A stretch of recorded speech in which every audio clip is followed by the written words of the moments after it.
एक बार की बात है। एक छोटे से शहर में गौरव नाम का एक युवक रहता था। वह बहुत ही आलसी था और अपने ज़रूरी कामों को हमेशा टालता रहता था, जिसके कारण वह अपनी पढ़ाई में अच्छा स्कोर नहीं कर पा रहा था। उसके परिवार वाले उससे हमेशा कहते थे, बेटा, समय का मूल्य समझो। जो समय अभी तुम बर्बाद कर रहे हो वो कभी वापस नहीं आएगा। लेकिन वह उनकी बातों को नज़रअंदाज कर देता था। वो सोचता था, अभी तो बहुत समय है, बाद में कर लूँगा। वह पढ़ाई करने के लिए शहर गया, लेकिन उसकी आदतें नहीं बदलीं। वह अपना पूरा दिन दोस्तों के साथ मस्ती करता और रील्स स्क्रॉल करता रहता। गौरव के शहर में एक बुजुर्ग आदमी रहता था, जो बहुत ही बुद्धिमान और ईमानदार था। एक दिन गौरव ने तय किया कि वो उस बुजुर्ग आदमी से मिलेगा ताकि कुछ सीख सके। गौरव उसके पास गया। वह बुजुर्ग आदमी पेड़ के नीचे बैठकर ध्यान कर रहा था। गौरव ने नमस्कार किया और कहा, मेरी मदद कीजिए, मैं जिंदगी में विफल हो रहा हूँ। हर बार मेरे दोस्त मुझसे आगे निकल जाते हैं, लेकिन मैं पीछे रह जाता हूँ। मुझे उनसे बेहतर बनना है।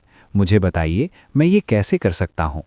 बुजुर्ग आदमी ने कहा, बेटा, तुम संघर्ष झेल रहे हो क्योंकि तुम अपने कामों को टालते रहते हो और समय की कद्र नहीं करते। मैं तुम्हें एक कहानी सुनाता हूँ जिससे तुम समय का मूल्य समझ सकोगे। उसने कहानी शुरू की। एक बार एक राजा था जो बहुत दयालु था। वह अपनी जनता से बहुत प्यार करता था और उनकी मदद करता था। एक दिन उसे एक व्यक्ति मिला जो बहुत आलसी और गरीब था। उसके पास न पैसे थे, न नौकरी और न ही इज्जत। वह हमेशा अपनी परेशानियों का दोष दूसरों को देता था। राजा ने उससे उसकी जिंदगी के बारे में पूछा। उस व्यक्ति ने कहा, पता नहीं लोग मेरे बारे में ऐसा क्यों कहते हैं कि मैं कुछ नहीं कर सकता। जब भी मैं नौकरी ढूंढने जाता हूं, सब मुझे मना कर देते हैं। राजा को उस पर दया आई और उसने कहा, एक सौदा करते हैं। सूर्य अस्त होने से पहले तुम मेरे राज दरबार में आना और जितना सोना चांदी ले जा सको ले जाना, वो सब तुम्हारा होगा। वह आदमी बहुत खुश हो गया। वो घर गया और अपनी पत्नी को सब कुछ बताया।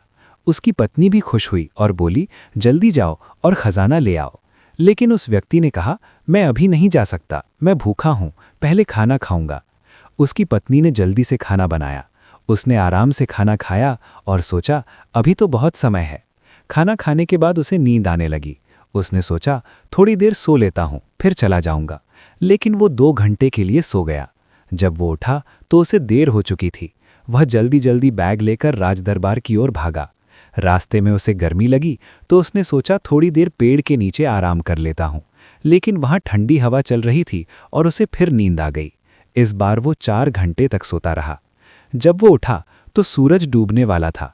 वो तेजी से दरबार की ओर भागा, लेकिन जब तक वह पहुंचा तब तक सूरज डूब चुका था और दरवाजे बंद हो चुके थे। वह व्यक्ति बहुत दुखी हो गया। उसने अमीर बनने का मौका सिर्फ इसीलिए गंवा दिया क्योंकि उसने समय की कद्र नहीं की। कहानी खत्म करके बुजुर्ग आदमी ने गौरव की ओर देखा। गौरव को अपनी गलती का एहसास हो चुका था। उसने बुजुर्ग को धन्यवाद दिया और घर लौट गया। उसे समझ आ गया कि समय बहुत कीमती है और उसे बर्बाद नहीं करना चाहिए। इसी दिन से गौरव ने अपने लक्ष्यों पर काम करना शुरू कर दिया। उसने काम टालने की आदत छोड़ दी और बहुत मेहनती बन गया। कुछ ही समय में वह अपने सभी दोस्तों से आगे निकल गया और कॉलेज का सबसे होनहार छात्र बन गया। इस कहानी से हमें ये सीख मिलती है कि समय सबसे मूल्यवान संपत्ति है। अगर हम इसे बेकार की चीज़ों में बर्बाद करेंगे तो हमारे पास पछताने के अलावा कुछ नहीं बचेगा।